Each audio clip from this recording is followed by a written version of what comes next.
Deus tem sido bom para conosco, por isso nós o louvamos. Como nós já havíamos falado com os irmãos, nós demos uma pausa na exposição que estávamos fazendo na carta aos Hebreus, e por conta das nossas eleições de oficiais, nós fizemos uma série de 3 sermões falando sobre o sistema de governo da igreja, o que é ser presbiteriano.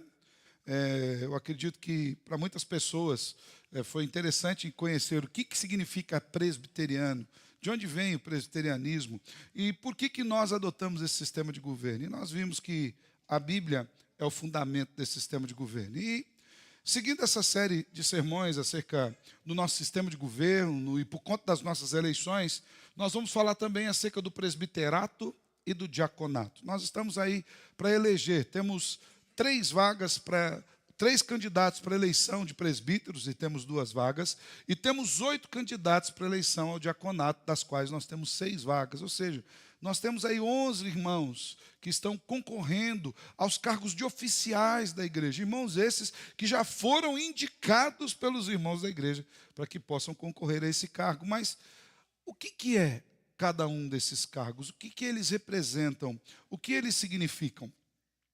Diante disso, eu quero convidar os irmãos a abrirem as suas Bíblias na carta do apóstolo Paulo a Tito, servo fiel do Senhor, Tito, colaborador de Paulo. Logo no seu capítulo 1, nós vamos ler dos versos 5 até o 9, para a nossa meditação nessa noite. Tito 1, de 5 a 9. Quero compartilhar com os irmãos acerca do presbiterato bíblico. Que é um presbítero à luz das Escrituras? Nós estamos aí para eleger presbíteros, então, quem são essas pessoas? Né? Quem são, onde vivem, né? O que comem? Como bom presbiteriano, come de tudo. Né? Né? Mas é importante que nós olhemos para as Escrituras, irmãos, porque a igreja precisa se governar pelas Escrituras. Então, nada melhor que nós olharmos aquilo que a Escritura requer daqueles que estão sendo chamados para esse mistério do serviço no presbiterato.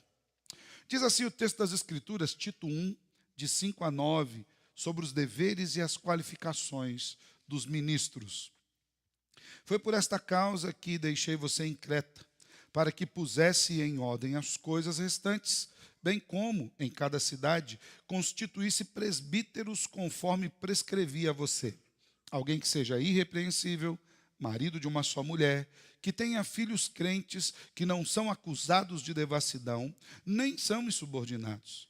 Porque é indispensável que o bispo, por ser encarregado das coisas de Deus, seja irrepreensível, não arrogante, alguém que não se irrita facilmente, não apegado ao vinho, não violento, nem ganancioso. Pelo contrário, o bispo deve ser hospitaleiro, amigo do bem, sensato, justo, piedoso, deve ter domínio de si, ser apegado à palavra fiel que está de acordo com a doutrina, para que possa exortar pelo reto ensino e convencer os que contradizem este ensino. Vamos orar mais uma vez? Senhor, nós te louvamos já porque estamos lhe prestando culto e já oferecemos ao Senhor os nossos louvores, oferecemos ao Senhor as nossas orações, já nos reunimos aqui nesse momento de comunhão, Senhor, oferecemos dízimos e ofertas ao Senhor, porque o Senhor é digno de recebê-los. E agora, Senhor, nós estamos diante da Tua palavra para meditarmos e aprendermos aquilo que o Senhor tem para nós. Por isso eu lhe peço que o Senhor tenha misericórdia e que o Teu Espírito nos auxilie a entender, Senhor, toda a Tua boa vontade, todo o Seu santo conselho, para que nós sejamos edificados nas Escrituras e sejamos orientados por elas em Cristo Jesus. Amém e amém. Irmãos, liderança é algo bastante sério em qualquer empreendimento. Você tem uma empresa, você sabe que a liderança na sua empresa é algo muito importante. Quanto mais nós podemos considerar a liderança importante na igreja, porque a igreja não é um empreendimento comum. Nos nossos empreendimentos particulares ou nos empreendimentos que nós vemos aí comuns, nós temos aí aspectos de sucesso e fracasso muito ligados à questão financeira, né? Ou você vira um grande empreendimento, ou você quebra ou perde dinheiro. Mas no reino de Deus, aquilo que está em jogo é algo muito mais importante do que dinheiro, do que sucesso, do que questões financeiras. No reino de Deus, nós estamos lidando com questões espirituais. E a nossa responsabilidade é outra, porque nós estamos administrando um projeto divino, a igreja do Senhor Jesus. No reino de Deus, nós estamos lidando com vidas, não com valores específicos ou monetários. Nós já vimos aqui na última semana que o nosso sistema de governo eclesiástico ele é derivado de um modelo estabelecido pelos apóstolos para o funcionamento de toda a igreja do Novo Testamento. Vimos isso em Atos 6, dos versículos 1 até o 7. Já vimos também que nós somos presbiterianos, porque a nossa igreja é administrada por presbíteros, que são eleitos pela congregação para liderar a igreja em todos os sentidos. Mas daí vem uma questão para a gente pensar. Se nós já sabemos que o nosso sistema de governo é derivado das Escrituras, que ele segue um modelo estabelecido pelas Escrituras, e que nesse modelo estabelecido pelas Escrituras são eleitos presbíteros e diáconos, em específico hoje eu quero fazer uma pergunta: quem são esses presbíteros? O que é ser um presbítero? Quais são as atribuições, quais são as funções de um presbítero? Antes de nós nos debruçarmos no texto das Escrituras, falando sobre as qualificações que o apóstolo Paulo propõe, eu quero passar com os irmãos aquilo que a Constituição da nossa igreja fala acerca do presbiterato. E a nossa Constituição é bem clara sobre quais são as funções dos presbíteros nos âmbitos da denominação. Eu quero destacar apenas algumas aqui, alguns artigos da nossa Constituição. Eu não sei se você sabia, mas a nossa igreja tem uma Constituição, tem um compêndio de leis, que ela também é regida por esse compêndio de leis, né? Isso é muito importante também dentro da denominação. Mas, por exemplo, no artigo 8 da nossa Constituição, diz o seguinte: o governo e a administração de uma igreja local competem ao conselho, que se compõe de pastor ou pastores e dos presbíteros. Ou seja, os presbíteros fazem parte do conselho da igreja, eles compõem o conselho da igreja que administram a igreja local. No artigo 25 da nossa Constituição diz o seguinte: a igreja exerce as suas funções na esfera da doutrina, governo e beneficência, mediante oficiais que se classificam em 3 áreas. Primeiro, ministros do Evangelho, que na verdade são presbíteros conhecidos como presbíteros docentes, aqueles presbíteros que devem dedicar o seu tempo ao ensino das Escrituras na igreja.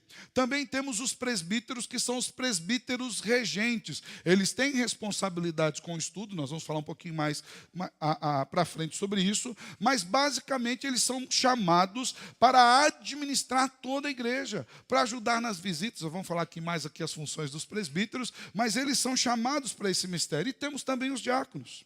No parágrafo 1º desse artigo 25, nos diz que esses ofícios são permanentes, mas o seu exercício é temporário. O que isso quer dizer? Quer dizer que uma vez que nós elegemos presbíteros, nós não estamos elegendo presbíteros por um determinado tempo. Nós estamos elegendo para sempre. Você é presbítero o tempo todo. O exercício da sua função, ele é estabelecido por um período de tempo. A nossa igreja determina 5 anos, que pode ser prorrogado quantas vezes a igreja achar que seja conveniente. Mas se porventura não for prorrogado, e nós temos alguns irmãos que decidiram não concorrer ao presbiterato, eles continuam sendo presbíteros, porém estão em disponibilidade. Eles não estão debaixo de um compromisso com o conselho da igreja, onde eles têm que responder quando eles são chamados, por exemplo, para as reuniões. O artigo 50 da nossa Constituição diz que o presbítero regente é o representante imediato do povo, por este eleito e ordenado pelo conselho, para, juntamente com o pastor, exercer o governo e a disciplina e zelar pelos interesses da igreja a que pertencer, bem como pelos interesses da igreja,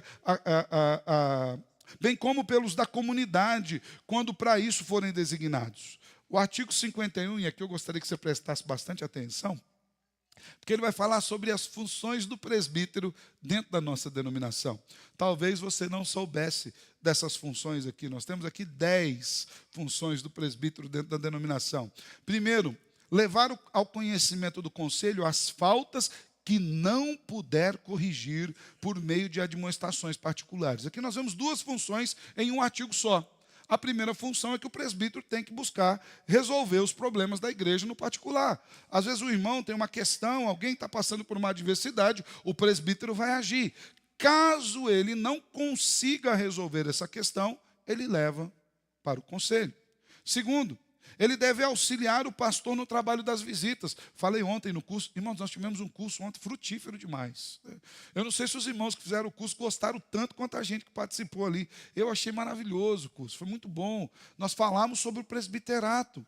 E dentre as coisas, o presbítero também precisa ajudar nas visitas pastorais.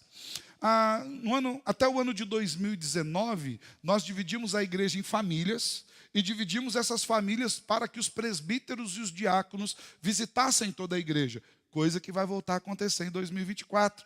Nós vamos dividir a igreja em famílias, por famílias, e vamos dividir essas famílias dentro do conselho. Serão 6 presbíteros, 1 pastor, 1 evangelista e 12 diáconos. Então, nós queremos visitar toda a igreja, a partir do ano que vem, com os presbíteros e diáconos servindo na visitação. Não apenas indo visitar, mas também comunicando ao pastor a necessidade de fazer visitas. Muitas das visitas que eu fiz foram indicações de presbíteros e diáconos que foram visitar os irmãos por algum motivo que fosse e falaram assim: pastor, aquele irmão está querendo uma visita sua. Entre em contato com ele. Fala com ele, para que o senhor possa visitá-lo. Irmãos, isso é uma bênção, não é uma cobrança, é uma bênção de trabalho conjunto. Terceiro, instruir os neófitos, ou seja, os novatos na fé, consolar os aflitos e cuidar da infância e da juventude. É responsabilidade do presbítero, a instrução dos novos, o consolo e o cuidado com a infância e juventude da igreja. Quarto, orar com os crentes e pelos crentes. Quinto, informar o pastor os casos de doenças e aflições. Isso é muito importante, irmãos. Eu lembro que, há um tempo atrás, uma irmã chegou para mim e falou: nossa, pastor, eu estou muito triste com o Senhor. Eu falei: o que eu fiz dessa vez, né, irmão? O que aconteceu, né? Dessa vez. Ela falou: eu fiquei doente, fui internada, sarei e o senhor não foi me visitar. E a minha pergunta foi assim: quando a irmã ficou doente? Eu não estava sabendo que a irmã tinha ficado doente, tinha sido internada, tinha sarado, senão eu teria ido visitar a irmã, seja na casa, seja no hospital. Ela falou: o senhor não sabia, não? Eu falei: não sabia, irmão. Você pode não acreditar, irmãos, mas eu não tenho bola de cristal. Verdade, não tenho mesmo, não consigo adivinhar todas as coisas. É por isso que numa liderança maior, nós conseguimos cobrir todas as necessidades da igreja, onde os presbíteros, os diáconos nos informam sobre os casos de doenças, de aflições. Outra atribuição do presbítero, essa aí talvez seja mais clara para você: distribuir os elementos da ceia. Mas tem gente que acha que se restringe a isso, né? Tem gente que acha que o presbítero é um grande garçom de ceia. Então, o presbítero é aquele que vem com a bandejinha, entrega o cálice, entrega o pãozinho. Antigamente, eu gostava muito disso, irmãos. Eu não sei se um dia a gente vai voltar depois da pandemia, mas como eu preferia o pão, para cada um pegasse o pão aí. Até hoje não tem notícia de que alguém tenha morrido ou pego alguma doença contagiosa pelo pão da ceia. Louvado seja Deus por isso. Eu ainda tenho sonho de voltar ao nosso pão. Você pegar o pão aí e tomar o cálice. Uma bênção. Mas tem gente que imagina que o presbítero é esse grande garçom. Elegemos um garçom de ceia, né? Outro aspecto que compete ao presbítero: tomar parte na ordenação dos ministros e oficiais. É o presbítero que ordena, irmãos. É ele que impõe as mãos em nome da igreja, debaixo da autoridade do Senhor da igreja, ordenando outros pastores, outros presbíteros e outros diáconos. É algo bastante importante. Outra função: representar o conselho no presbitério, este no sínodo e no Supremo Concílio. Já falamos que no nosso sistema governamental nós temos várias camadas administrativas da igreja. Temos o conselho, o presbitério, o sínodo e o Supremo Concílio. E os presbíteros participam de todas essas camadas, mais diretamente do conselho aqui. Todo ano nós elegemos um dos nossos presbíteros que representa a igreja no presbitério. Esse ano nós tivemos o presbítero Adilson representando a igreja e o presbitério no sínodo, juntamente com parte do presbitério, e já tivemos presbíteros indo também no Supremo Concílio. Diga-se de passagem, no Supremo Concílio nós temos aí cerca de 1.200 a 1.400 representantes, e há uma paridade de 1.200, imagina-se, 600 presbíteros e 600 pastores ali no Supremo Concílio. Ou seja, ele faz parte desse governo da igreja. Artigo 52 diz ainda que o presbítero tem nos concílios da igreja autoridade igual aos dos pastores. Então o presbítero não é algo de primeira ou de segunda classe. Ele é igual ao pastor. Ele representa a igreja igual ao pastor. Eu acredito que talvez muitos de nós nunca tivéssemos atentado para essas considerações acerca do ministério presbiterial. Mas nós precisamos estar atentos, porque nós vamos eleger presbíteros aqui, daqui uns dias. Voltando agora para o nosso texto, uma vez que nós já sabemos quais são as funções do presbítero, é importante, mais uma vez, nós lembrarmos do porquê que a igreja estava elegendo agora oficiais.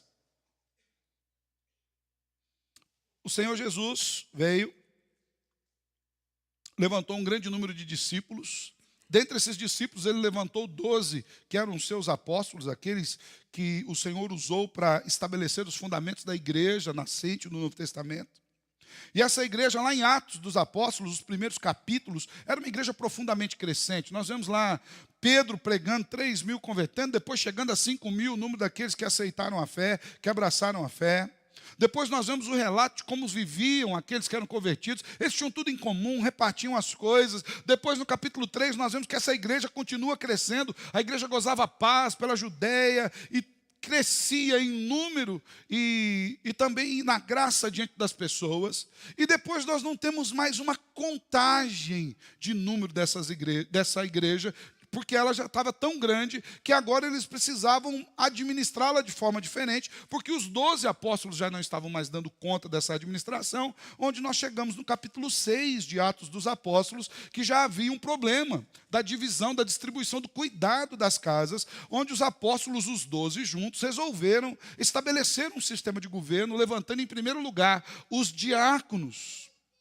Mas logo depois, essa igreja continuou crescendo e os apóstolos, eles não eram onipresentes, irmãos. Eram só 12. A igreja continuou crescendo.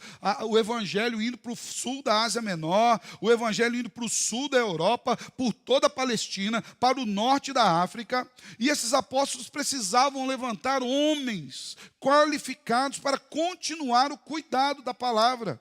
Esses homens eram quem? Os presbíteros, que eram levantados na sua igreja. A igreja havia elegido já os seus primeiros diáconos, como nós falamos, ainda durante o ministério apostólico. E agora, diante dessa nova realidade de expansão, é ordenado que se faça a eleição de presbíteros em todas as igrejas nascentes. Então perceba, Atos 1, o povo amedrontado ainda dentro da casa.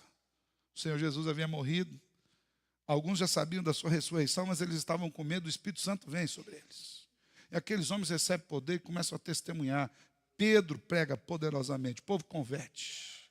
A igreja continua crescendo. Em Atos 6, os 12 apóstolos ainda estavam juntos, naquele mesmo lugar, e designam ali os diáconos. E a igreja continua crescendo. Depois, capítulo 9, o apóstolo Paulo se converte. Paulo não estava nesses primeiros 12, tá, irmãos? Aqui quem estava no lugar de Judas era Matias. Tá? Paulo se converte e a igreja continua crescendo poderosamente. Até que você vê no capítulo 14 de Atos, dizendo o seguinte, o versículo 23, e promovendo-lhes em cada igreja a eleição de presbíteros, depois de orar com jejuns, os encomendaram ao Senhor em quem havia crido. Aquela igreja que estava centralizada em Jerusalém, agora começa a se espalhar. Até no primeiro momento, falava-se para que elegesse presbíteros nas cidades. Por quê? Geralmente era uma única igreja plantada na cidade. Mas isso também, pela graça de Deus, se estendeu. Hoje, para você ter uma ideia, aqui em Maringá tem mais de 400 igrejas abertas, evangélicas. Tá? Se você for considerar o catolicismo também, nós temos aí quase 500 igrejas aqui, toda a região aqui aberta. É bastante igreja. Todas declarando-se cristãs. Dentro do âmbito da Igreja Presbiteriana do Brasil, já falei aqui para os irmãos, nós temos aí mais de 12.000 presbíteros, mais de 30.000 diáconos, quase 5.000 pastores. É gente demais servindo no reino. Por quê? Porque a igreja cresceu. E é por conta disso que os apóstolos diziam que precisava levantar presbíteros, mas não era qualquer homem. Era estabelecido aqui também quais as qualificações pretendiam para esses homens. Basicamente, nós já vimos semana passada, homens de boa reputação, cheios do Espírito Santo e cheios de sabedoria. E é exatamente isso que o apóstolo Paulo está fazendo quando ele escreve para Tito e para Timóteo, explicando para eles o que significa ser um homem de boa reputação, cheio do Espírito Santo e de sabedoria. E quando Paulo envia essa carta, em específico aqui a carta a Tito, que estava em Creta, o que Paulo queria que ali naquele lugar fossem eleitos presbíteros que tivessem essas qualificações. E aqui Paulo envolve ou implica pelo menos 4 áreas da pessoa em que precisava haver observações para saber se ele poderia ser um presbítero bíblico ao modelo do Senhor. Paulo, nessas qualificações, ele fala do caráter, que é a questão do coração, questões interiores, seu aspecto pessoal. Paulo fala do comportamento, que são as questões exteriores, o seu testemunho público. Paulo fala das habilidades, afinal de contas vai liderar um grande empreendimento, que é a igreja do Senhor. E Paulo fala de algo que é basilar, a família. A família é muito importante, nós não podemos desconsiderá-la em nenhum aspecto, quanto mais da observação para levantar a liderança na igreja, irmãos. A família não é algo que aparece apenas nesse aspecto de liderança. Se você for olhar o decálogo, a família está lá.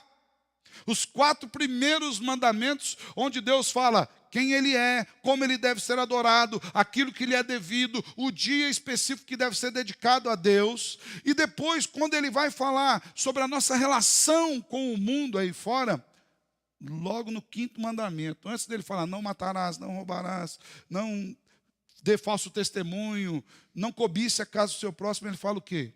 Honre teu pai e a tua mãe. O lar é uma partícula fundamental da vida cristã. O lar é um ambiente especial no qual a fé é provada. Por isso, Paulo também coloca a família como um desses aspectos. Então, eu quero tratar dessas 4 áreas do presbiterato bíblico com os irmãos à luz do texto que nós lemos. E a primeira dessas áreas envolve o caráter. Um presbítero bíblico é um homem de caráter. É um homem capacitado. E nessa área o apóstolo Paulo faz diversas recomendações, tanto a Tito, no caso aqui em Creta, como você vai ver lá na primeira carta de Paulo a Timóteo, capítulo 3, que está em Éfeso. Paulo faz a esses 2 jovens pastores quais são os padrões. O caráter é algo fundamental na liderança cristã, irmãos. Nós temos visto tanta atrocidade nos nossos dias ultimamente. Tem coisas que a Bíblia já nos fala que há pecados que até o falar sobre eles é vergonhoso. Tem coisas que é difícil de falar nos nossos dias, mas nós vimos vários e vários escândalos envolvendo lideranças de igreja. Por isso o apóstolo Paulo fala sobre esse caráter. Biblicamente falando, um homem de caráter é um homem com uma boa postura moral, com convicções sólidas e com firmeza na fé. E acerca do caráter nós podemos ver que são citadas as seguintes qualificações, todas elas ligadas ao caráter. As questões interiores do coração, a formação de quem é esse homem que nós queremos que seja eleito presbítero na igreja. Eu vou destacar aqui, não é necessariamente uma ordem cronológica, mas, por exemplo, um homem de caráter é um homem que tem domínio sobre si. Em Tito 1, versículo 8. Ali em 1 Timóteo 3, versículo 2, que é sinônimo disso, ele fala que é um homem que seja moderado, que seja alguém com a capacidade de refrear os seus apetites, que não se deixe arrebatar por extremos. Alguém temperado, alguém que não é aquele 8 ou 80, alguém que manifeste o fruto do Espírito na sua vida, que esteja em submissão a Deus. Eu lembro-me quando eu preguei sobre Gálatas, capítulo 5, versículo 23, falando do fruto do Espírito, em especial do domínio próprio. O termo original para domínio próprio, e ele aplica-se também aqui para ter domínio de si, ele significa poder sob controle. Então, o que é domínio próprio? É você ter um poder que está debaixo de um controle. E eu me lembrei, naquela época, de um cachorro que eu tive. Tive esse cachorro por 10 anos. O nome desse cachorro era Simba. Ele era um fila brasileiro. E ele cresceu mais do que a gente imaginava que ele ia crescer. Ele chegou a ter 64 quilos, o doguinho, né? Ele era muito forte. Na verdade, para passear com ele na rua, somente eu, o meu primo, Ronaldo, e o meu pai andávamos com esse cachorro na rua. A Patrícia não conseguia, minha mãe, o cachorro levava onde queria, né? Não tinha condição. Ele era muito forte. A boca dele era desse tamanho, irmão, cabeçona gigante. Era muito grande. Imagine você, um cachorro de 64 quilos. Porém, ele era manso. Ele era muito poderoso, ele era muito forte. Ele tinha uma capacidade gigante de causar dano. Era até engraçado que quando nós andávamos com ele na rua, aqueles cachorrinhos pequenininhos, se acabava de latir para ele, ele fazia de conta que não estava nem ouvindo. O problema era quando ele encontrava um cachorro grande, que ele queria ir para cima desse cachorro, aí nós tínhamos que controlá-lo. Mas quando você chegasse na minha porta, batesse, pastor, você está aí? Falar, pode entrar, meu irmão. E o cachorro, pode entrar que é manso. Eu não entraria. Porque ele simplesmente sentava do lado do carro assim e ficava te olhando. Ele não latia, ele latia muito pouco. Eu tinha um cofapzinho que fazia todas as latidas do mundo. Mas o grande ele não latia, ele ficava te olhando assim.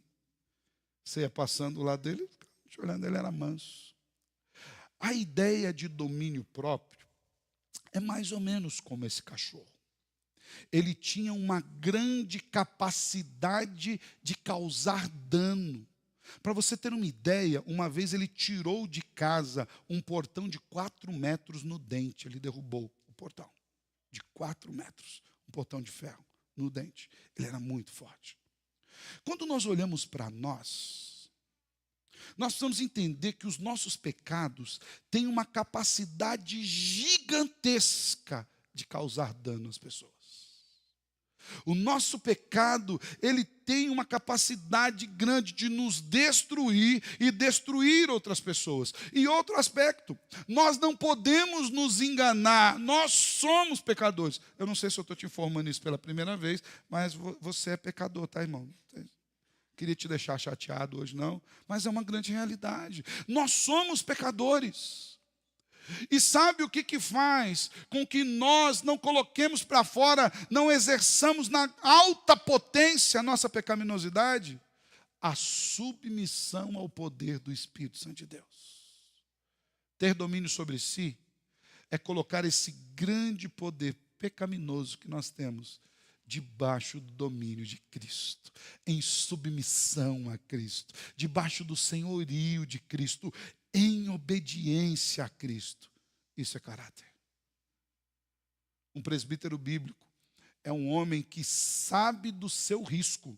Ontem, no nosso curso sobre o presbiterato, se eu não me engano, foi o diácono Will que leu uma citação falando que ele leu um autor que diz que ele não acreditava que todo o poder devesse ser depositado sobre o pastor, no sistema episcopal.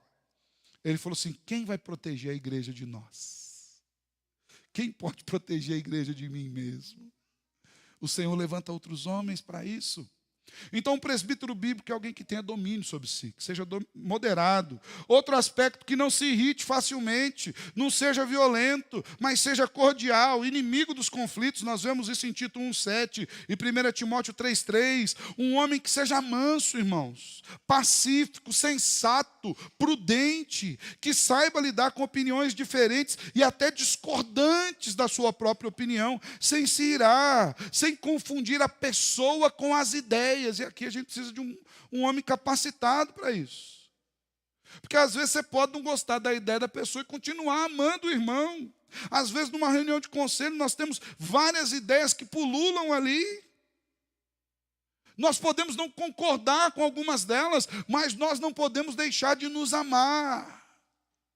É possível e é salutar que nós saibamos discordar de ideias, sem discordar das pessoas. Presbítero bíblico é aquele que não pode se irritar com facilidade. Que não tem pavio curto, sabe? Eu falo que na época da tecnologia já não é mais pavio. Tem uns que tem o botão liga e desliga, né? Tem uns que pega no Wi-Fi. Presbítero bíblico não se irrita com facilidade. Ele não é violento. Tiago 1,19, falando acerca disso, diz: vocês sabem essas coisas, meus amados irmãos. Cada um esteja pronto para ouvir, mas seja tardio para falar e tardio para ficar irado. Precisa ser alguém que não seja dado às controvérsias, aos debates infrutíferos, às disputas, ao litígio, às demandas pessoais. Alguém que seja conveniente, alguém que seja suave nas palavras e nas ações, alguém que seja gentil. Alguns anos atrás, estava lendo alguns livros que falavam sobre o crescimento da igreja. E, se eu não me engano, foi o reverendo Augusto Nicodemos, fez uma citação em um dos seus livros, que me chamou muita atenção. Ele diz que nos nossos dias, nos dias de hoje, a dureza de coração dos homens tem aberto mais igrejas do que o Espírito Santo de Deus. Você é alarmante. Sabe o que isso significa? Que muitas das igrejas que nós temos abertas não estão lá porque o Senhor direcionou que elas estivessem. Porque o Espírito Santo de Deus tocou no coração da igreja. Irmãos, vamos abrir uma congregação no bairro tal, em tal lugar. Vamos investir dinheiro, comprar um terreno, construir um templo, levantar pastores, presbíteros, diáconos lá naquele lugar, porque o Senhor nos mandou. Mas uma grande parte dessas igrejas estão lá porque um não combina com o outro. Ah, não suporto isso aqui, vou embora, vou para lá. E junto e levam uma grande parte do povo. E diga-se de passagem, irmãos, é por isso que nós vemos igrejas tão fracas, tão frágeis, tão doentes, porque o Pai não põe a mão nesse negócio. Lembro-me de um pastor amigo, muito amigo, que num dado momento entrou numa controvérsia muito grande com o conselho. E resolveu não apenas sair da igreja, mas dispôs seu coração a levar alguns irmãos com ele. E à época, irmãos, ele ocasionou um racha, ele saiu com quase 60% da igreja. E arrumou um lugar, um salão, e construiu, e no primeiro momento foi tudo muito bom, tudo muito bonito, o povo estava empolgado, pondo dinheiro, aquele negócio todo. E eu lembro que eu fui visitá-lo, eu era amigo, sou amigo até hoje.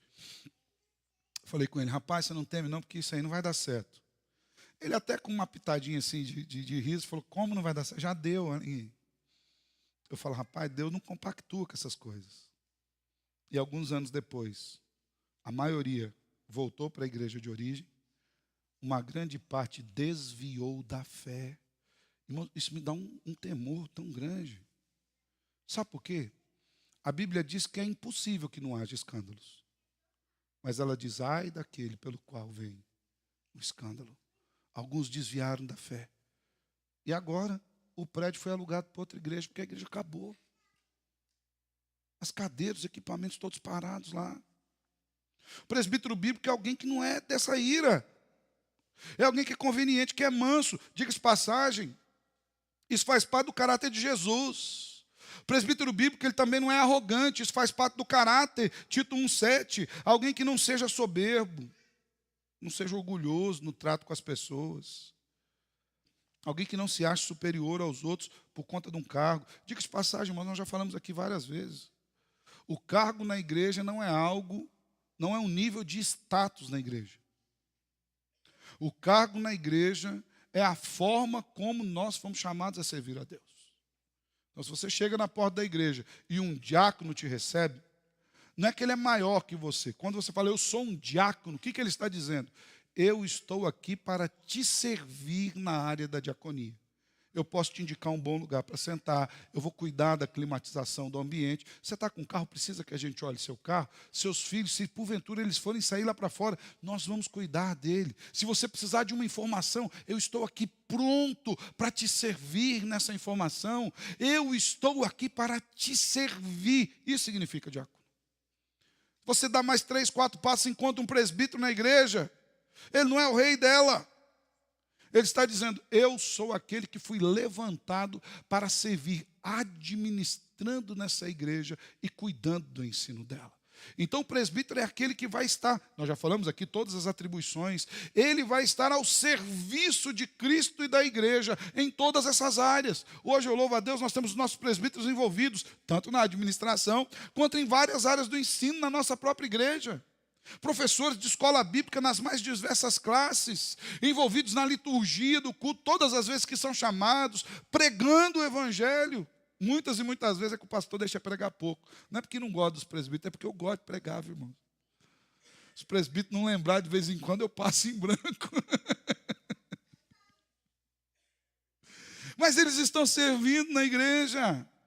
Quando você dá mais uns passos, chega perto do púlpito, você encontra o pastor, também não é o rei da igreja.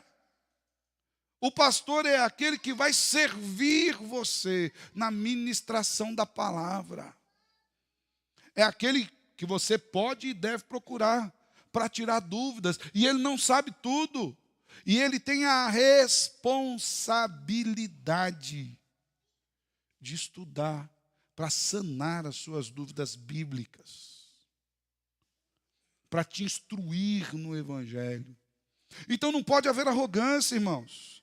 Não pode ser alguém que se ache superior aos demais, que despreze a opinião e o sentimento dos outros. Pedro, lá na sua primeira carta, capítulo 5, versículo 3, dirigindo-se aos presbíteros, diz que os presbíteros devem agir não como dominadores daqueles que lhes foram confiados, mas sendo exemplo para o rebanho. O presbítero é aquele que é o primeiro a fazer as coisas. Ele fala de dízimo e oferta, ele é dizimista. Ele fala de levantar uma oferta. Quantas ofertas a gente fez isso? Vão lembrar algumas vezes que a gente fala, irmãos, vamos fazer uma oferta para comprar. Não foi o caso aqui do terreno em específico, mas outras ofertas que a gente fez aqui para a reforma. Até na minha cabeça eu nem lembro as vezes que a gente passou por tantas reformas aqui, né? E hoje está como está. Mas eu lembro que no começo da reforma a gente precisava de um grande dinheiro. Eu falei, é o seguinte, 100 cada um. Naquela época 100 era muita grana, viu, irmãos? 100 cada um, mas vamos dividir aqui em 3 pagamentos para ficar mais fácil aqui. E começava a oferta dentro do conselho. Era ali que a gente começava a ofertar.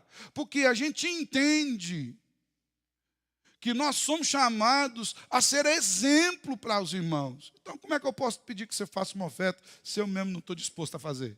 Como é que eu posso pedir que você venha na reunião de oração se você chegar aqui e não me encontra? Como é que eu posso pedir que você se envolva com o trabalho da igreja se eu sou faltoso? Como é que eu posso pedir que você frequente uma escola bíblica se eu não estou nem aí? Como é que eu posso pedir para que você não falte no culto se eu sou faltoso nos cultos? O presbítero é um modelo, ele é um exemplo que a igreja precisa ter para seguir. Isso faz parte do seu caráter.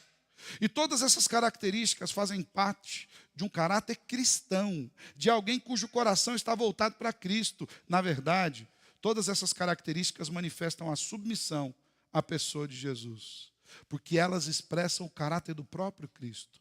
Lá em Mateus 11, naqueles versículos onde Jesus fala assim, venha para mim, você que está cansado, a partir do versículo 28, você que está sobrecarregado, eu vou aliviar vocês. Lá no versículo 29, Jesus diz assim, tomem sobre vocês o meu jugo e aprendam de mim, porque eu sou manso e humilde. O presbítero é aquele que manifesta no seu próprio caráter o caráter do seu Salvador. Então, o presbítero bíblico, em primeiro lugar, é um homem de caráter. E segundo, é um homem de comportamento exemplar. Se o caráter é aquilo que é interior, irmãos, aquilo que ninguém vê, aquilo que é numa relação entre você e Deus, existe um aspecto que é muito importante também da vida cristã, que é o aspecto externo. Como nós lidamos com o outro, como nós lidamos com as circunstâncias. E o apóstolo Paulo não esquece disso. O apóstolo Paulo diz que um presbítero bíblico é um homem de comportamento exemplar. Na mesma medida em que são requeridas questões internas de caráter, que reflitam a submissão a Cristo como Senhor, também há que se observar os aspectos externos dessa submissão, ou seja, o comportamento do presbítero. Nós poderíamos dizer, sem sombra de dúvidas, que o comportamento é a parte visível da espiritualidade. Eu costumo dizer, já disse isso várias vezes aqui para os irmãos, alguns irmãos já estão cansados de ouvir isso, é que quando nós, como cristãos, começamos a negligenciar a parte visível da nossa espiritualidade, então você negligencia o testemunho, você negligencia a frequência na igreja, você negligencia os dízimos, as ofertas, você negligencia o bom dia, boa tarde, boa noite, negligencia o abraço, você negligencia o ombro para chorar, você negligencia a visita. Quando você já perde esses aspectos externos, é porque aquilo que é interno já foi embora há muito tempo. Há muito tempo. Embora seja possível que o comportamento bom mascare uma espiritualidade ruim, e é bem possível. Tem muita gente que tem um comportamento assim exemplar, Vai lá. Quem lembra do ditado? Por fora, bela viola. Por dentro, pão bolorento. Eu não sei qual a raiz desse daí, não, mas ele significa que por fora apresenta uma coisa, mas por dentro ali está complicado. Jesus usava nas Escrituras uma outra figura do sepulcro caiado. Por fora aquilo está branquinho, arrumadinho, bem estruturado, mas lá dentro tem um defunto. Lá dentro tem alguém morto. Lá dentro tem algo apodrecendo. Lá dentro existe alguém em decomposição. Então, embora um comportamento bom possa mascarar uma espiritualidade ruim, o contrário não é verdadeiro. Quando o comportamento é ruim, é porque a espiritualidade é ruim mesmo.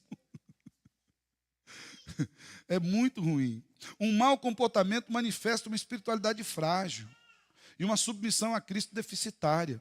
E acerca do comportamento, nós temos alguns outros exemplos que o apóstolo Paulo levanta aqui que a gente precisa tomar cuidado. O primeiro deles é que o presbítero bíblico ele precisa ter um comportamento irrepreensível. Diz isso em Tito 1,6 e Timóteo 3,2. Por irrepreensível, irmãos, presta atenção aqui. Não se quer dizer alguém que não tenha defeitos. Por irrepreensível, não se quer dizer alguém que seja perfeito. Porque a perfeição é um atributo somente pertencente a Deus. Só Ele é perfeito em todas as suas atribuições, no seu caráter, na sua fala, no seu agir. A ideia de irrepreensível é aquele que as pessoas de dentro ou de fora da igreja não tenham nenhum pecado público para apontar, porque ele não vive constantemente na prática do pecado. Ou seja, não é alguém que não peca, é alguém que se preocupa em não pecar de forma que aquilo chame a atenção e traga inglória a Cristo. Ah, pastor, então o senhor está querendo dizer que um bom presbítero é alguém que é hipócrita? Não, irmão, de maneira alguma. Aqui nós não estamos falando de hipocrisia, nós estamos falando de submissão. De alguém que se preocupa tanto com o nome de Cristo, que ele se controla nas mais diversas áreas da sua vida, para não envergonhar o nome de Cristo. Alguém que não dá motivos para ser repreendido. Alguém que não dá motivos para ser censurado. Seja na sua fala, na sua postura, no seu cuidado, na sua lida, no seu compromisso, no seu comportamento. Diz mais Paulo, é alguém que é sensato, modesto. Tito 1,8 e 1 Timóteo 3,2. O que significa isso? Alguém que seja moderado, sem excessos nas práticas pessoais. Alguém que não seja exibido. Alguém que não fique querendo chamar a atenção para si, mas que haja com humildade. Que tenha um coração de servo. Diga-se passagem, Filipenses 2, nós temos essa orientação. Tenham em vocês o mesmo sentimento que houve em quem? Em Cristo Jesus, que mesmo sendo Deus, não considerou que o fato de ser Deus fosse suficiente para não suportar a morte de cruz, conforme estava estabelecido pelo plano eterno, para nos salvar. E diz mais, ele foi obediente, mesmo sendo Deus, até a morte, e uma morte de cruz. Jesus poderia a qualquer momento levantar-se dali, sacudir aquele madeiro das suas costas. Mas ele não fez. Na verdade, ele era tentado o tempo todo a demonstrar poder. Lembra disso? Transforma a pedra em pão. Pula do pináculo do templo. Desce da cruz. Faz isso, faz aquele. João, né, conhecido como discípulo amado, manda fogo do céu. O tempo todo. Jesus era provocado a fazer o quê? Exibir-se. Mas ele não fazia. Todos os milagres foram feitos no tempo certo, na hora certa. E corroboraram com a pregação do Evangelho. O presbítero deve ser alguém que sem postura orgulhosa, nem altiva. Que não seja ganancioso. E a ideia de ganancioso não é apenas financeiramente, mas ganancioso pelo cargo. Alguém que corra atrás do status quo. Mais uma vez, Pedro, ainda no capítulo 5, agora no versículo 2, ele fala aos presbíteros que pastoreiem o rebanho de Deus que há entre vocês, não por ganância, mas de boa vontade. Irmãos, esse é um serviço, não é um status. Então a gente precisa ver isso no comportamento. Outro aspecto do comportamento muito interessante é que não seja apegado ao vinho. Muito antigamente a gente tinha um termo muito específico para dizer isso. O presbítero não pode ser pau d'água, bêbado, cachaceiro. É verdade, irmãos. Alguém que não seja dominado pelo vício do álcool.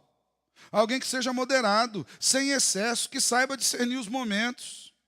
Alguém que, na verdade, busque se alegrar no espírito e não no álcool. Diga de passagem, o álcool nas Escrituras, o vinho nas Escrituras, em todas as passagens, ele está ligado exatamente ao aspecto da alegria. A promover uma alegria interna por conta, até mesmo na embriaguez. Mas a Bíblia repreende o excesso. Veja bem, a Bíblia não é abstêmica. Jesus bebeu vinho. Jesus transformou a água no melhor vinho que se tem notícia.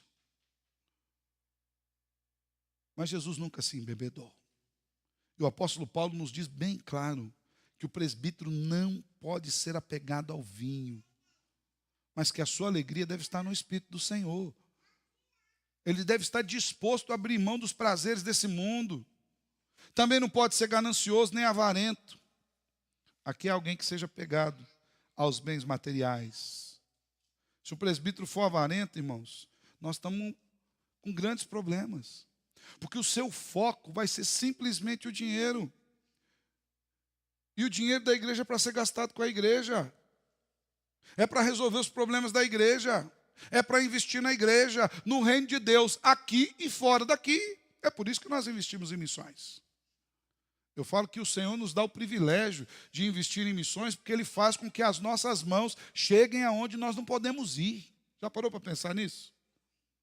Que Deus está usando a sua mão, o seu dinheiro, o seu salário, para alcançar lugares que talvez você nunca pise a planta dos seus pés.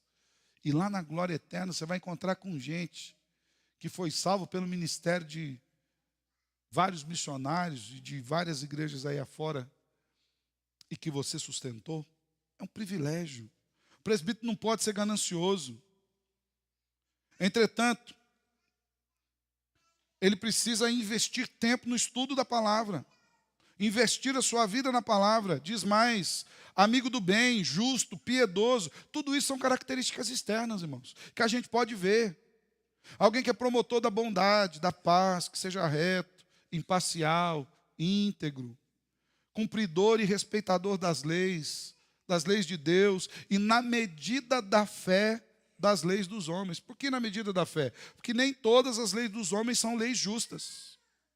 Muitas das leis dos homens são para regular, inclusive, a própria iniquidade. Então nós temos a liberdade diante de Deus, de nos mantermos firmes aos nossos princípios de fé. Alguém que tenha respeito ao sagrado, que seja dada a misericórdia, que tenha apego às coisas de Deus, que tenha uma vida com devocional prática, um homem de oração, de leitura bíblica, de estudo, de consagração. Nós poderíamos dizer que essas características do comportamento cumprem aquilo que o próprio apóstolo Paulo diz ao jovem Timóteo, com respeito ao testemunho dos de fora. 1 Timóteo 3,7 diz assim: é necessário também que ele tenha bom testemunho dos de fora. É necessário que aqueles que trabalham com você, no seu serviço, ou que trabalham com esse homem que vai ser presbítero, um presbítero bíblico, mesmo os não crentes, falam, ó, isso aqui é crente, hein? Se eu tivesse que ir numa igreja, eu ia na igreja desse homem aqui. Isso aqui é um homem de Deus, isso aqui é diferente. Esse é aquele com quem eu posso correr e pedir uma oração. Esse é aquele que eu tenho certeza que vai dar um bom testemunho, oferecer um bom estudo, uma boa instrução. Para que ele não caia na desonra e nem no laço do diabo. Poderemos dizer que, nesse aspecto, juntamente com as questões da lida familiar, lá de Atos 6, Paulo está explicando o que significa ter boa reputação. Caminhando, presbítero bíblico é um homem habilitado, capacitado. Isso aqui é importante, irmãos. Porque uma característica que é pedida especialmente para o presbítero é que ele seja apto para ensinar. Na nossa igreja nós temos duas categorias dos ministérios presbiteriais: o pastor e o presbítero regente. O presbítero, ele precisa ser habilitado para a função. No caso do pastor, que é o presbítero docente, para você ter uma ideia, ele é enviado para estudar teologia por 4 anos. Eu não sei se você sabia disso, mas o processo de formação de um pastor dentro da igreja presbiteriana no Brasil, se fosse assim, rapidão, daqui para ali, do dia para a noite, assim, piscar de olhos, 11 anos, nós estamos falando. Projeto assim, rapidão, sem percalços, daqui para ali. Por quê? Se alguém chegar hoje e quiser ser pastor da igreja presbiteriana, em primeiro lugar tem que ficar 3 anos na igreja local. Para que ele conheça a igreja, para que ele seja conhecido dos irmãos, para que ele sirva nessa igreja, para que ele aprenda nessa igreja, para que ele seja doutrinado, para que ele abençoe, para que ele seja abençoado. 3 anos na igreja local. Ah, pastor, depois disso está pronto? Depois disso, o conselho vai analisar e vai mandar para o presbitério. Se o presbitério julgar que ele tem um bom chamado, ele devolve para a igreja e fica mais 1 ano. Para quê? Para se preparar com leitura, oração, para fazer o vestibular do seminário. Tem muito que reprova no vestibular, não passa daí para frente. Então aqui nós já falamos de 4 anos. Em passando no vestibular, tá? São mais 4 anos de seminário. 8. Diga-se de passagem, você só tem a opção de 4 anos no seminário mesmo, tá, irmãos? Reprovou, o presbitério corta ele aqui na hora. Por quê? É o dinheiro da viúva. Nós estamos investindo nesse irmão. Eu lembro uma vez que ultimamente eu tenho estado na análise de candidato para a tristeza de alguns. Mas o irmão chegou para mim, nota vermelha no inglês, eu sou péssimo em inglês, mas ele estava com nota vermelha em inglês e tinha 17 faltas no ano. Eu falei, meu filho, explica para mim essas notas vermelhas. Ah, pastor, estou me dedicando, mas não consigo. Eu falei, agora me explica, pior do que as notas vermelhas, me explica como você se dedica tendo 17 faltas. Porque alguma coisa não está, algo de errado não está certo. Como você está se dedicando com 17 faltas, meu filho? Não, pastor, aqui teve um curso lá que eu quis fazer. Meu filho, você vai ter a vida inteira para fazer o curso. Agora você está lá no seminário. Nós estamos investindo sobre você. E a ideia, irmãos, não é assim, estou pagando, você tem que fazer. Não, irmãos, isso aqui você tem que honrar esse dinheiro. Esse é o dinheiro de dízimos e das ofertas. É dinheiro da viúva, que paga o sustento dele lá, paga o aluguel dele, paga o seminário, paga professores. Você não pode ter 17 falta. Eu falei para ele, o ano que vem, na hora que a gente for analisar isso aqui de novo, a sorte dele é que ele não reprovou, senão parava por ali. É que naquele período apresentou a nota vermelha. Eu falei, o ano que vem, a hora que a gente apresentar aqui de novo, você só tem direito de apresentar falta pela sua morte. Se você estiver vivo, você vai na aula. Estamos combinados? Estamos. No outro ano não tinha nenhuma falta em inglês. A nota melhorou um pouquinho só a mais, mas eu nem cobro, porque eu também sou péssimo em inglês. Mas estava azul. As 17 presenças fizeram diferença. Então, são 4 anos ali, mais 4 de preparação. Aí ele chega no presbitério, ele tem que apresentar uma tese teológica, uma exegese, que é um esmiuçar de um capítulo das Escrituras, desde o seu original. É sabatinado teologicamente. Tem um sermão que é avaliado pelos irmãos. E, posteriormente, ele passa de 1 a 3 anos sendo aprovado em tudo isso. Na licenciatura, que é para ver se ele pode ser um pastor. Estou falando de 11 anos. Pastor, mas isso é rigoroso demais. Não é, irmãos. A doutrina é algo fundamental, importante demais. Enquanto numa empresa nós estamos lidando com sucesso e com fracasso, na igreja a gente está lidando com vida ou morte, com o inferno ou com o céu. Alguém mal orientado nas Escrituras é alguém que pode correr um risco de estar caminhando em erro. E o pastor tem essa responsabilidade. Ele tem a responsabilidade de ensinar. Embora o presbítero regente não tenha o mesmo nível de responsabilidade com o ensino da igreja, haja visto que ele não foi chamado para uma dedicação de tempo integral, mas ele é chamado e deve estar habilitado a ensinar as Escrituras. Ele pode não saber todos os termos teológicos, mas ele precisa saber da Bíblia. Ele pode não saber, se você falar com ele, fale comigo sobre soterologia, mas ele precisa saber sobre salvação. Ele pode não saber o que significa martiologia, mas ele tem que saber biblicamente como lidar com o pecado. Ele pode não saber as palavras mais difíceis do grego e do hebraico, mas ele tem que ler essa Bíblia em português e pregar o evangelho com claridade e com fidelidade naquilo que ele tem aqui. É uma responsabilidade. Diga-se de passagem, a Bíblia diz que ele deve ser o quê? Apto para ensinar. Só o pastor não, todo presbítero. Porque a doutrina é algo principal na vida da igreja, na liderança da igreja. O próprio modelo são os apóstolos. Quando eles instituíram os diáconos, eles disseram o quê? Eu vou levantar diáconos na igreja para que sirvam as mesas, para que nós possamos nos dedicar à pregação da palavra. Nós precisamos ter essa dedicação à pregação da palavra. Assim, o presbítero deve ser um ensinador, um pastor capacitado para lidar com as Escrituras, sendo íntimo das Escrituras. O presbítero deve ser assim, irmãos. Tito 1,9 diz o seguinte, que ele deve ser apegado à palavra fiel, que está de acordo com a doutrina. Olha o que Paulo diz a Tito. Para que possa exortar pelo reto ensino e convencer aqueles que contradizem esse ensino. Então o presbítero tem que estar capacitado a apresentar um reto ensino, exortar a igreja. Alguém se levantou contrário, você precisa ter capacidade de convencê-lo. Argumentos bíblicos, fundamento nas Escrituras. É por isso também que ele tem um outro aspecto, que ele não deve ser um novo convertido. Por quê? Porque requer do presbítero, aquele que vai administrar a igreja, que ele tenha uma experiência cristã muito grande, que ele seja maduro. Assim como quem entra na escola, no primeiro ano não pega o diploma, você já viu isso? Passei no vestibular, vou entrar na faculdade. Primeiro dia de aula, é o diploma que eles te entregam? Falou, é aqui o seguinte, diploma formado. Não. Ali é só o princípio das dores.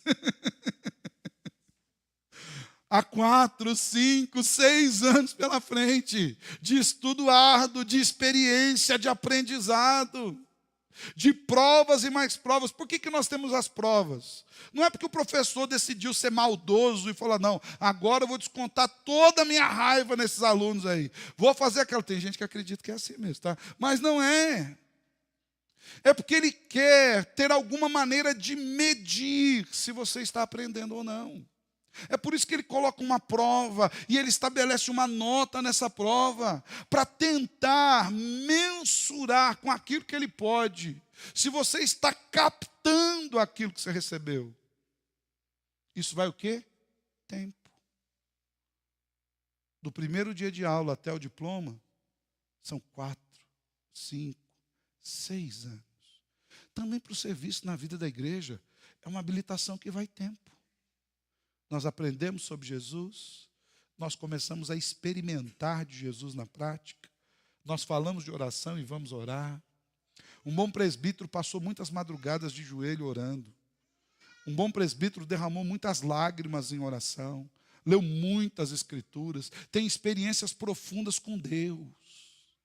Um bom presbítero, já vamos falar mais à frente, administrou a sua casa, cuida dos seus filhos, é alguém experimentado, maduro na fé, apto para lidar com questões difíceis, com a dureza da vida. É alguém que seja conhecedor da doutrina e que tenha experimentado dessa doutrina na prática. Alguém que fala de confiança e confia. Alguém que fala de fé e crê. Alguém que fala de salvação e vive como quem foi salvo. Por isso não pode ser recém-convertido. Há que se ter um tempo nesse aprendizado. Ainda nesse aspecto diz que ele deve ser um bom dispenseiro de Deus. O que é isso? É alguém que é um bom mordomo, irmãos. Alguém que está disposto a gerenciar a casa do Senhor. Um bom administrador da casa de Deus. Alguém disposto a colocar as suas habilidades pessoais e os seus bens a serviço de Cristo Jesus. Lembro uma vez, há muito tempo atrás, o reverendo Jeremias Pereira, vai estar aqui na IPVO, agora dia 2. Se você tiver um tempinho, vai lá assistir o reverendo Jeremias Pereira. É sustância, como ele mesmo diz. Gente boa demais, um amigo do coração. Reverendo Jeremias Pereira, ele falava que lá na igreja dele em Belo Horizonte, ele estava lutando contra a crise do emburrecimento. Eu falei, o que é isso, Jeremias? Ele falou, pastor, dá a impressão que muita gente que é capacitado lá fora ele é CEO, ele é MBA, lá fora o homem tem um toque de Midas, ele tem uma capacidade maravilhosa, mas ele passa na porta da igreja, parece que toda a capacitação acabou. Na igreja não serve para nada, faz nada. Ele é bom de matemática lá, aqui ele não faz uma conta. Ele é bom de conversa lá, aqui ele não abre a boca. Ele é bom dos negócios lá, aqui ele não ajuda a administrar. Ele não coloca nada daquilo que ele tem a serviço da igreja. A Bíblia diz que um bom presbítero é um dispenseiro de Deus, é um mordomo. Ele coloca todas as suas habilidades a serviço do reino. Suas habilidades, suas posses, tudo aquilo que está com ele. A isso nós poderíamos dizer que é a explicação de ter sabedoria. E por fim, irmãos, um bom presbítero é um homem experimentado na vida familiar. Essa última característica, ela é fundamental àqueles que são chamados ao presbiterato. Porque ela está diretamente ligada à prática do presbiterato. Sabia disso? Sabe o primeiro lugar que um presbítero é presbítero? Dentro de sua casa. Com a sua esposa, com seus filhos. E aqui diz, em primeiro lugar, esposo de uma só mulher. 1 Timóteo 3:2, Tito 1:6. O que significa? Alguém que depois de convertido, já teve experiência salvífica com Cristo Jesus, não tenha passado pelo divórcio e um novo casamento. Por que, pastor, depois de Cristo Jesus? Sim, porque o nosso passado ficou na cruz. Ele pode ter sido um perseguidor, como foi Paulo. Ele pode ter sido um devasso, como foi Agostinho de Hipona. Mas depois de Cristo, ele é uma nova criatura. Tudo se fez novo, a Bíblia diz. Mas se depois dessa experiência da conversão, ele ainda não conseguiu manter a fidelidade à sua esposa, esse é um modelo que não pode ser seguido. Ele pode ser um bom crente, mas ele está inabilitado para o presbiterato, porque ele tem que ser esposo de uma só mulher. Por quê? O casamento é um dos modelos que nós temos nas Escrituras da relação entre Cristo e a sua igreja, onde Cristo é o noivo e a igreja é a noiva. Onde Cristo não abandona a sua igreja. Pelo contrário, a Bíblia diz que ele a apresenta diante de Deus sem mácula, sem ruga. Como um presbítero pode aconselhar um casamento que está em crise, se ele mesmo já abandonou dele? Pode ser que no momento de dificuldade ele fale, rapaz, eu tenho uma solução boa para dar para você que resolveu o meu problema.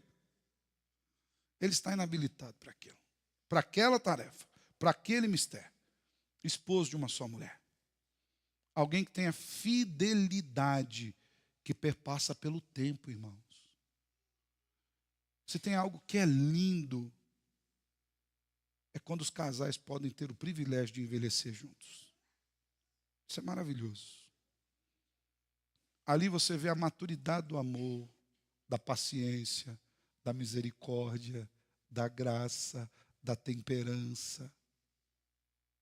Isso é uma bênção, cuidado de Deus. Então, esposo de uma só mulher, que mostre fidelidade com compromissos assumidos. Segundo, que governe bem a própria casa, a partir da sua esposa. 1 Timóteo 3, 4 e 5 e Tito 1, 6. Aqui as Escrituras apontam para a importância de o presbítero ser experimentado na educação e do domínio dos seus filhos, por exemplo.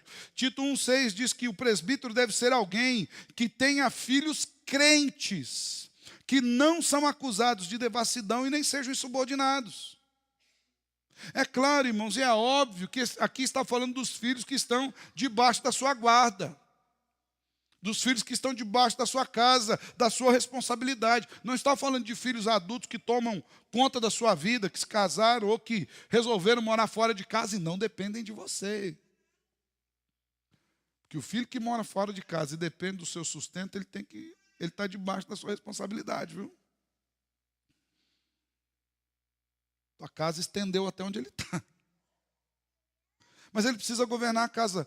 E por que não pode ter um filho insubordinado? Se o filho dele não o respeita como presbítero, como os outros filhos vão respeitar? Como a igreja, a juventude da igreja vai respeitar? Se ele não aplica a doutrina cristã dentro do próprio lar, se Ele não impede que os filhos vivam na prática do pecado, que os filhos não deixem de ser um motivo de escândalo, como Ele vai fazer isso com outra juventude? O filho do presbítero, irmão, não pode ser aquilo que a gente chama de vida louca. Tem que ser o vida santa.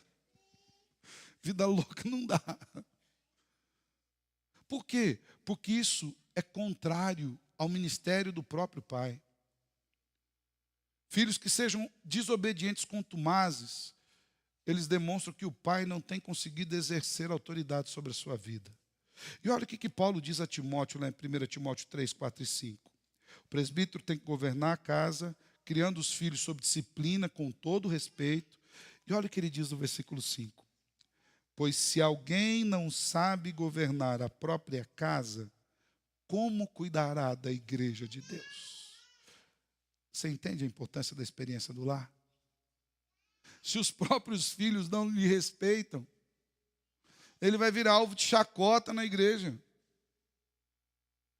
Imagina como ele vai exortar. Olha, não faça isso, mas os filhos dele estão fazendo, debaixo do nariz dele. Isso é importante, irmãos. Biblicamente, a responsabilidade da administração e do governo do lar é do homem. Já falamos isso. Tudo que acontece na nossa casa pode não ser nossa culpa. Já falei, você está trabalhando, hoje não vai acontecer isso mais, porque a molecada nem sabe o que é um pé de goiaba. Esses dias eu vi vendendo banana descascada, irmão, no mercado. Falei, a humanidade está acabando, o senhor está voltando mesmo. 4 bananinhas descascadas, assim. É tenso, irmão. Muitos filhos não vão saber o que é uma goiabeira. Se colocar, não sabe nem o que dá naquilo ali. Mas você está trabalhando, seu filho vai lá, cata uma goiaba e joga lá no quintal da vizinha. A culpa é sua? Não, você está trabalhando. Mas de quem que é a responsabilidade? É sua. Porque o filho é seu. A responsabilidade é sua. O seu lar é um espelho da sua prática. Por fim, o presbítero deve ser hospitaleiro. E aqui, a hospitalidade é um contraponto para a ganância.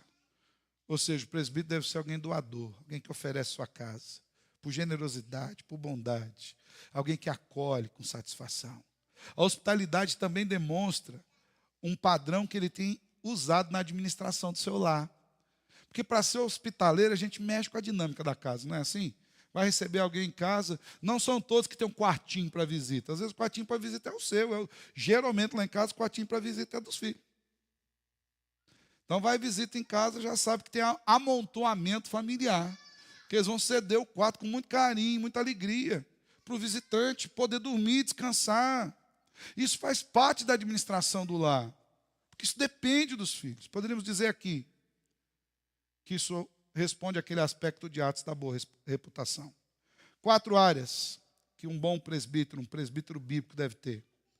O seu caráter, o seu comportamento, suas habilidades e as suas famílias. Nós estamos aí, irmãos, às portas da eleição. O meu desejo é que o Senhor nos guie na escolha de homens de Deus.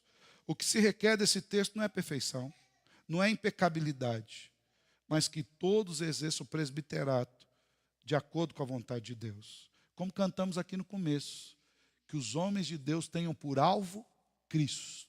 Meu alvo é Cristo. Que o Senhor nos abençoe e nos conduza nessa eleição para a glória do Salvador Jesus. Amém? Quero orar com você. Feche seus olhos.